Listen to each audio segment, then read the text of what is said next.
सो views lesson number 2 में आप सबको वेलकम है। स्कोप ऐप स्टूडियो में आपका जो SPSS हमारा चल रहा था उसका लेसन नंबर 2 है। मैंने बिल्कुल ज़ीरो से लास्ट वाली वीडियो में बताना स्टार्ट किया था। सो यहाँ पे मैंने एक वेरिएबल स्ट्रिंग और विड्थ तक मैंने लास्ट टाइम बताया था। यहाँ से आगे कंटिन्यू करते हैं। यहाँ पे व्यूज़ मैं एक नया वेरिएबल डिक्लेयर करता हूँ एज के नाम से और एंटर करता हूँ, तो बाय डिफ़ॉल्ट उसकी जो डेटा टाइप आएगी वो है न्यूमेरिक। बाय डिफ़ॉल्ट इसकी भी जो विड्थ है वो 8 है। विड्थ क्या है वो मैं प्रीवियस वाली वीडियो में बता चुका हूँ। अब एज मैंने एक वेरिएबल डिक्लेयर किया। अब इसकी बाय डिफ़ॉल्ट जो डेटा टाइप आई है वो है न्यूमेरिक। न्यूमेरिक का मतलब यही होता है कि आप इसमें डेटा कुछ न्यूमेरिक टाइप का पुट कर सकते हैं। मैंने रैंडमली इसमें से कोई डेटा लेके इसको डेटा दे दिया है। आप यहाँ पे एक दो जो नेम है वो और मैं ऐड कर लेता हूँ। ये मेरा डेटा कुछ इंक्रीज कर गया, इसमें मैं कुछ एज भी बढ़ा लेता हूँ। सो व्यूज़ अभी तक मैं 2 वेरिएबल डिक्लेयर कर चुका हूँ और यहाँ पे अब आप विड्थ तक क्लियर है। विड्थ तक जो है वो मैं बता चुका हूँ पहले। सो आगे इससे नेक्स्ट स्टार्ट करते हैं। डेसिमल्स का मतलब ये होता है कि नॉर्मली आप पॉइंट के बाद जो है वो 0 0 जो यहाँ पे शो करवाते हैं वो बेसिकली आपके डेसिमल्स कहलाते हैं। व्यूज़ यहाँ पे देखिएगा, स्ट्रिंग की अगर मेरी डेटा टाइप है और यहाँ पे इसके चूँकि मैं जो डेसिमल्स है वो तो नहीं आ सकते क्योंकि स्ट्रिंग के अंदर आप जो डेटा पुट करते हैं वो है अल्फ़ाबेट टाइप का। यहाँ पे एज के अंदर आप डेटा पुट करते हैं न्यूमेरिक टाइप का, तो इसके वो डेसिमल्स ऑब्वियसली वो अलाउ आपको करेगा। फॉर एग्जांपल अगर मैं यहाँ पे डेसिमल्स आपको 2 कर दूँ तो जो भी मैं न्यूमेरिक टाइप का फिगर यहाँ पे ऐड करूँगा, फॉर एग्जांपल मैंने 10 ऐड किया है तो उसके बाद डॉट के बाद ऑटोमेटिकली वो 2 डेसिमल्स मीन 2 0 ऐड कर देगा, चूँकि मैंने यहाँ पे वेरिएबल व्यू में 2 ही डेसिमल्स रखे थे। सो एक चीज़ और है, यहाँ पे विड्थ का मतलब ये है कि आप 8 कैरेक्टर ऐड कर सकते हैं डेटा व्यू के दौरान उस वेरिएबल के नीचे।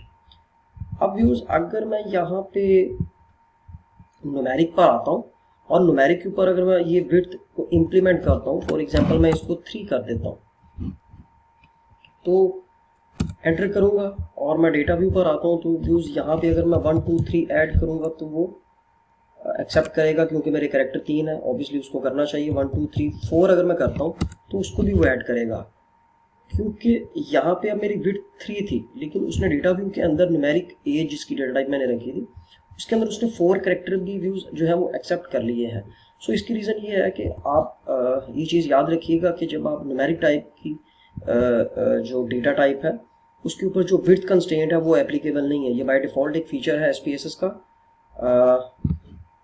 मैं रिपीट कर देता हूँ कि एज का एक वेरिएबल आपने डिक्लेयर किया था, उसके अंदर आपने उसकी डेटा टाइप जो कि बाय डिफ़ॉल्ट आती है वो है न्यूमेरिक।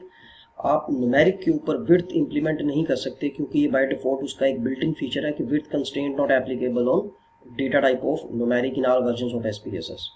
सो यहाँ पे इसकी विड्थ रखने का कोई फ़ायदा नहीं है क्योंकि वो उस पर इम्प्लीमेंट नहीं होगी। हाँ, यहाँ पे एक चीज़ मैं बताता चलूँ, आप मैक्सिमम जो विड्थ वैसे रख सकते हैं वो इसकी 40 है।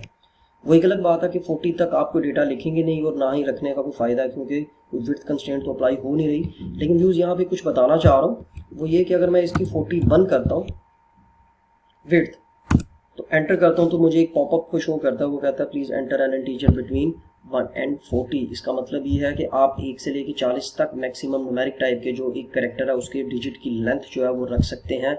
मीन जब डेटा एंट्री करेंगे आप एज की या किसी भी ऐसे वेरिएबल की जिसके अंदर आपने डेटा टाइप रखी होगी न्यूमेरिक, तो उसके अंदर आप मैक्सिमम 40 कैरेक्टर का एक न्यूमेरिक वर्ड ही लिख सकते हैं, उससे ज़्यादा आप नहीं लिख सकते। ये बिल्ट इन उसका फीचर है, ये एक रूल है उसका, इसलिए आपको इसी के साथ चलना पड़ेगा। सो मैं इसको